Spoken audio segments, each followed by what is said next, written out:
Currently working as an assistant head guide, Bohoma and under Bwindi Impenetrable National Park. We always come early in the morning at 7 o'clock. Then we receive visitors. We check their permits, and then after checking the permits, we take them to the briefing center. We call the women. We have the community members. So when it reaches 7:30, then those community members come and then entertain visitors.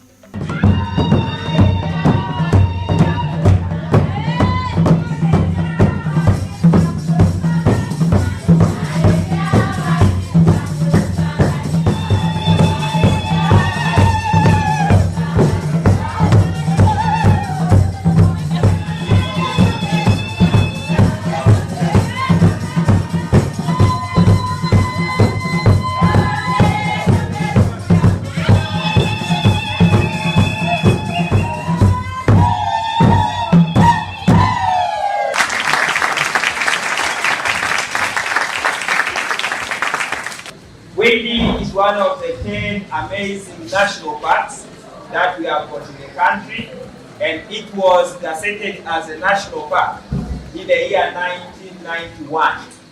In the year 1993, we started offering tourism activities. In the year 1994, this place was inscribed into the World Heritage Sites list. We also offer a special experience known as the Gorrila Maturation experience. This is when tourists come and take part in the exercise of taming mountain gorillas to get used to human beings. The habituation exercise always takes us a period of 2 to 3 years to have a gorilla family fully habituated. Bwindi is famously known for being the home of the mountain gorillas. Therefore, the ultimate gorilla tracking experience becomes the major tourism product here. This activity is never a one-man activity. We do it as a team. We have also got a team of armed staffs, rangers who carry guns. We come with them purposely for safety reasons. We have got a special team of support staff, commonly known as porters. These are ladies and gentlemen from the neighboring communities. They come here early in the morning and wait for whoever will ask for their service. They are capable of offering 2 major services. They are capable of carrying your backpack while giving a handful or a push. That is purposely aimed at making your tracking very easy. The minimum payment for that service is at $20 US or an equivalent to that in Ugandan currency. The maximum depends on how you appreciate their service. They have also got a special service that they offer known as the African helicopter. This is a stretcher. In case you find out that you want the portion take on the hike, feel free to notify your respective lead guide. He or she will be portioned to make arrangements for the African helicopter. The team will come and carry you to the gorillas and bring you back here. The minimum payment for that service is at $300 US. The maximum still depends on how you appreciate the service. My name is Edward. I'm a nurse working with Bwindi Community Hospital. In the unlikely events as you go for mountain gorilla tracking, we bring you an assurance that you will be competent hands of skilled rangers whom we have trained and provided skills in giving first aid, and they will also be carrying first aid kits with them. After the short briefing, then the head guide distributes groups. Currently here in Bohoma, we have 7 groups. So we distribute them according to the gorilla groups. Like we have Habinyanja gorilla group, we have Rushegura gorilla group. Rushegura. Petras to be part of Great Place. Rushegura.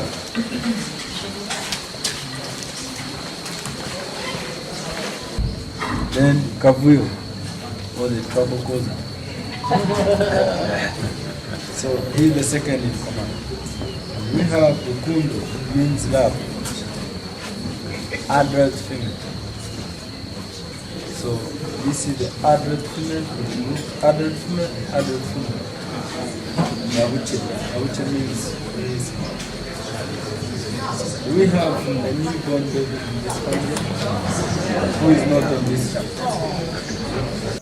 Then after visitors knowing which group they are going to, then there are some groups which start from the visitor center. Then there are other groups where we have to drive. So after that, then we give them those groups. Then they start hiking, or others start driving.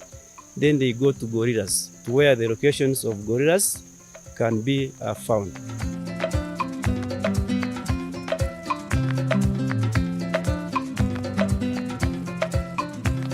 My name is Joventin Ochor. I work as a ranger guide here in Bwindi Impenetrable National Park, based in Buhoma, the park headquarters. Looking at the gorilla classification, we have got two species of gorillas. We have the eastern gorillas and the western gorillas. And each species has got two subspecies, whereby the western gorillas are subdivided into western lowland gorillas and the cross river gorillas. The western lowland gorillas are found in Central African Republic, Equatorial Guinea, Cameroon, Angola, Gabon, and the western part of the DRC. The cross river gorillas are only found along the border of Nigeria and Cameroon. Then when you also look at the eastern gorillas, they are also subdivided into two, whereby we have the gravas gorillas, which are sometimes referred to be the eastern lowland gorillas, which are only found in the eastern part of the Republic of Congo. Then we have the mountain gorillas that live in Uganda, Rwanda, and the Democratic Republic of Congo in two ecosystems. That is Bwindi Impenetrable National Park, entirely in Uganda, and the Great Virunga Massif ecosystem. The Virunga Massif ecosystem, it's an ecosystem that straddles along the border of 3 countries, forming a national park in each country. In Uganda, we have got Mugahinga Gorilla National Park. In Rwanda, there is Volcanoes National Park. And in Congo, there is Virunga National Park. So those are the 3 national parks that form the Virunga Massif ecosystem. When you look at the population of mountain gorillas specifically in these 2 ecosystems, in reference to the gorilla population census that was conducted in year 2018, the current population stands at 1,063, but that total is as per the census time, whereby 459 individuals were seen living here in Bwindi Impenetrable National Park. Then 604 individuals were seen living in the Virunga Massif ecosystem, meaning that the 604 live across the 3 countries in 3 respective national parks that have just talked about. Gorillas live in families, and they form different types of families that they live in, and each family contains different categories of individuals. Looking at the types of families that gorillas live in, gorillas form what we call heterosexual families or multi-male families. These are families which are comprised of more than 1 silverback, and they always come into existence after the growth of the young male individuals. When they grow old, develop the silver hair, and they accept to live a submissive life under the leadership of the alpha male or the dominant silverback. The best example of that kind of a family is Rushagora family here in Buhoma. We have got a Binyanja family also here in Buhoma sector. Then the other type of family that gorillas live in, it's what we call a 1 male family. These are families which are comprised of only 1 silverback. But these kinds of families are said to be more prone to disintegration, so they are not long lasting. Because in case of anything going wrong with the alpha male, say for instance he dies, sustains some injuries, he grows old, females will be left vulnerable, unsecure, no one to protect them, making it easy for other silverbacks to come and take away some of the females. Then the other type of family that they live in, it's what we call an all-male type of family or non-reproductive family. These are rarely observed, but they also do exist. And the best example of a family that has ever been a non-reproductive family is Bwesa family in the southern part of Bwindi in Rushaga sector. Looking at ways through which gorillas form up families. Gorillas form up families in different ways. One of them is through fissioning or splitting. This is common within heterosexual families. In a heterosexual family, it's only the alpha male who can freely mate with all the females.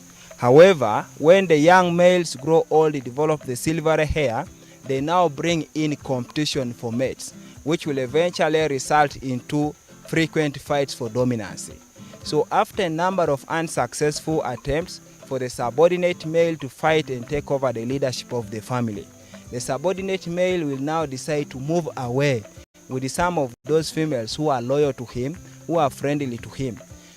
Gorillas in these kinds of families are fond of having what we call sneaked mating. Mating between the young silverbacks with the females without the consent of the alpha male. So when they fail to fight and take over the leadership, they can decide to move away.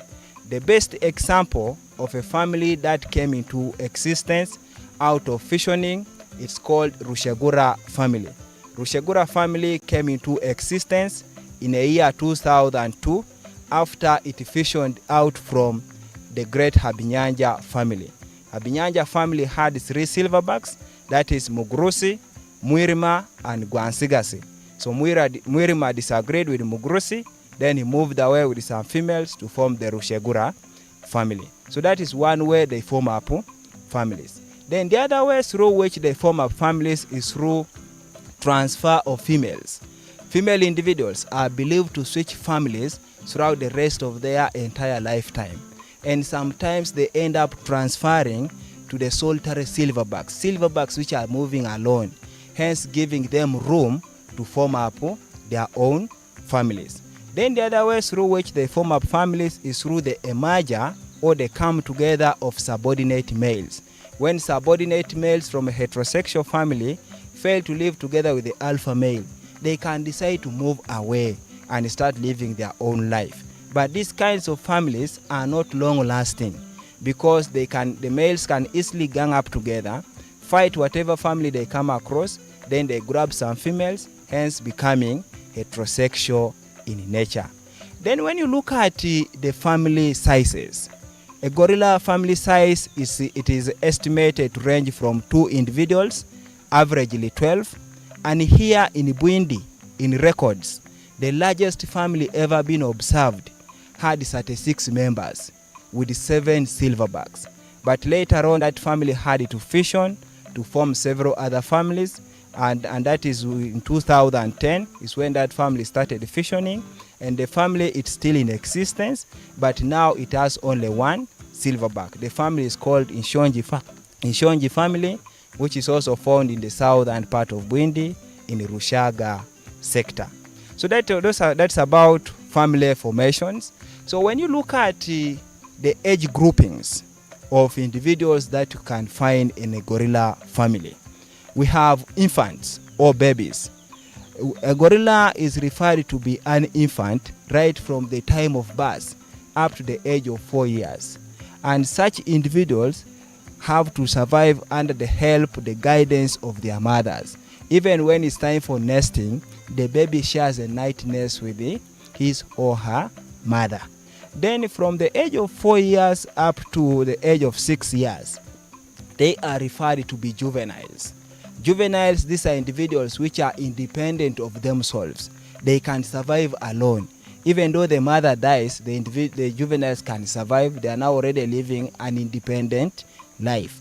Then from the age of 6 to 8 years, they are referred to be sub-adult individuals. And for the case of females, at the age of 6 to 8 years, that is the age at which they become sexually active. But they undergo what we refer as to adolescent infertility, a period at which one is capable of mating but not in position to conceive. Then from the age of 8 years and above, in case of females, they are now referred to be mature females who can potentially mate, be in position to conceive for their first pregnancy.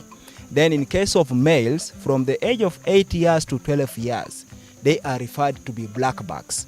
Blackbacks, these are young males which are premature, but they are under the transition process to become silverbacks, to become mature males. Then from the age of 12 to 15 years, for the males, that is the age at which they develop major signs of maturity, which include developing the silver hair on the back, which gives them the name silverback. What you need to note is that all male individuals develop the silver hair on the back as a sign of maturity. The other sign of maturity that is developed by males is the sagittal crest. Males develop a long sagittal crest above the head as a sign of maturity. Then they also go ahead develop a bare chest. That is also the other sign of maturity developed by males. And at that age, we refer them to be young silverbacks who are just changing to develop the silver hair. Then from the age of 15 years and above, we refer them mature silverbacks who can now potentially fight, gain the leadership of the family, and be capable of leading a gorilla family. So that is about the age groupings of these individuals.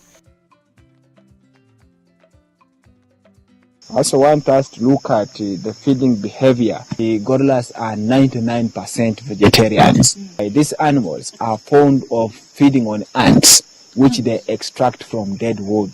When they are moving and they come across a water stream, these animals can drink. And they drink in various ways. They dip the arm into water. Then they start licking off the water that remains hanging on the fur. That is one way they drink. The other way they drink, they can scoop the water with their hands. The way we do it sometimes. Then the other way, they can dip the mouth into water, the way the cows, the goats do it. So those are the three major ways these animals drink. But they do not necessarily move in search for water.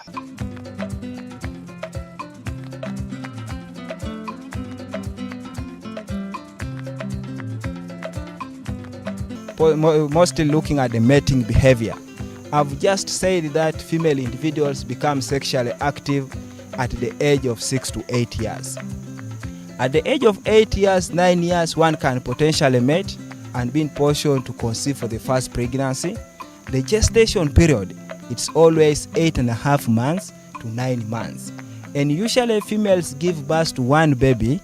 However, cases of birth of twins have equally been recorded.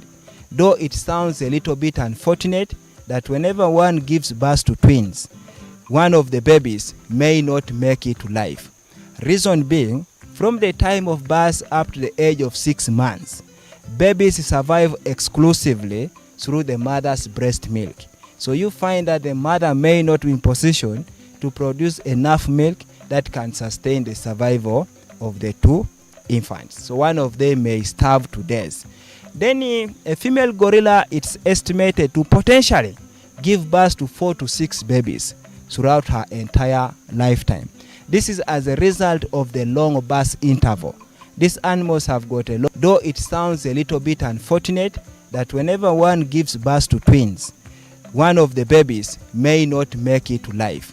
Reason being, from the time of birth up to the age of 6 months, babies survive exclusively through the mother's breast milk. So you find that the mother may not be in position to produce enough milk that can sustain the survival of the two infants. And usually females give birth to one baby. However, cases of birth of twins have equally been recorded. Though it sounds a little bit unfortunate that whenever one gives birth to twins, one of the babies may not make it to life. Reason being, from the time of birth up to the age of 6 months, babies survive exclusively through the mother's breast milk. So you find that the mother may not be in position to produce enough milk that can sustain the survival of the two infants.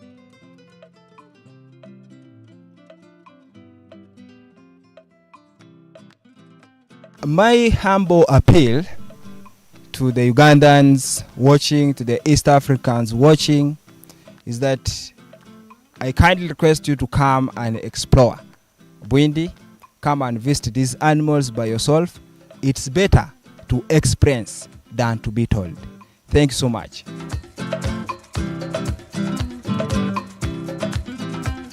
So I take the chance to welcome you back from the tracking and congratulate you upon the hike to and from the gorillas. It was an amazing hike. We are from tracking the Mubare family, and we saw the silverback, we saw the females, the juvenile, and the babies. And here are tracking certificates that I'm going to forward to you, a sign that you've managed to reach gorillas and come back well. I ask you to carry them home, and once you go home, you can frame them and display them on the walls and share them on media platforms. And when people have a look at them, share the memories of this experience and send us more people to come and do this. I take the chance to congratulate Lisa.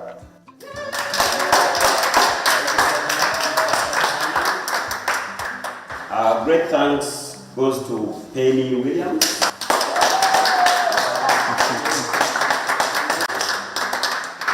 And this goes to Lucy.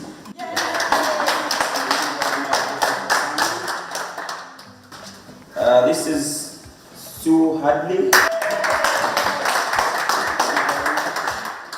And then Karen.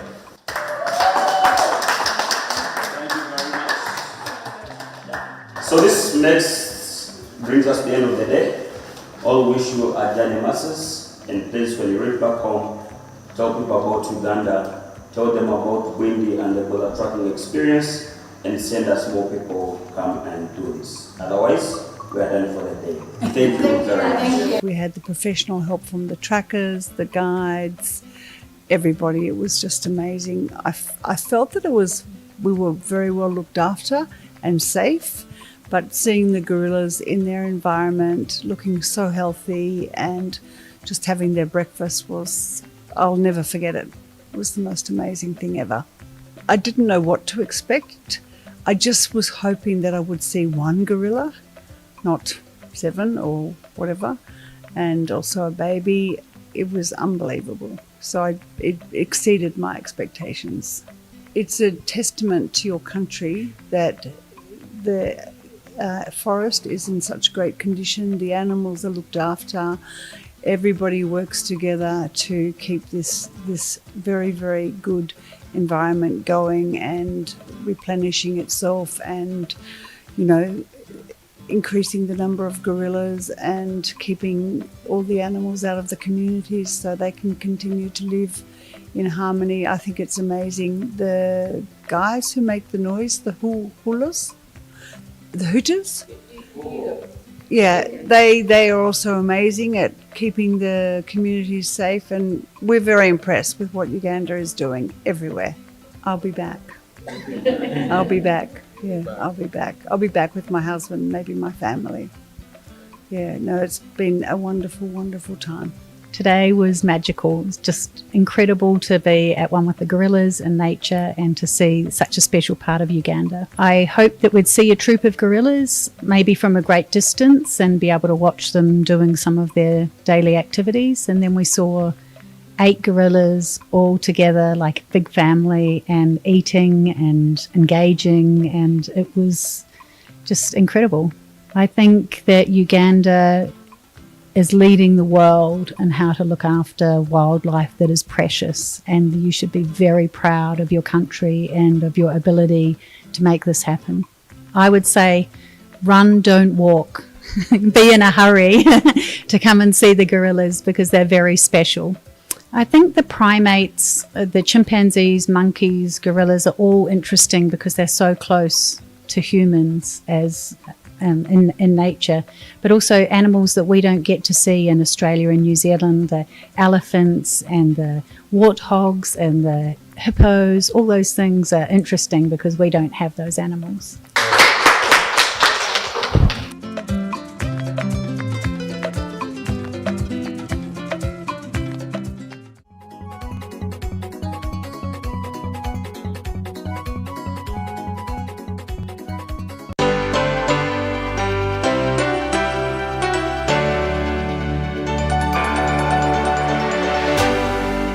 BBC, inspiring Uganda.